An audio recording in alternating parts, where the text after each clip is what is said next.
জয় তারা, শুভ সকাল বন্ধুরা। আজকে আমি মূলো শাক আলু দিয়ে বানাবো। আর এই দেখো ফোড়ন, আর এখানে পেঁয়াজ কুচো করে রেখেছি।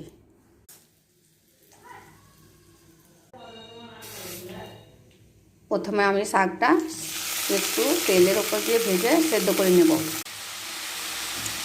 সামান্য একটু হলুদ, লবণ, এবার আমি ঢাকা দিয়ে সেদ্ধ হতে দেব। আমার শাক সেদ্ধ হয়ে গেছে, এবার আমি ঢেলে রেখে দেবো। কড়াইয়ে তেল গরম করে আবার ফুটে নেব।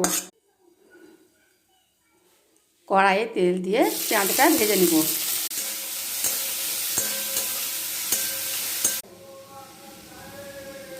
পেঁয়াজ ভাজার মধ্যে এবার আমি সেদ্ধ করা শাক দিয়ে দেব।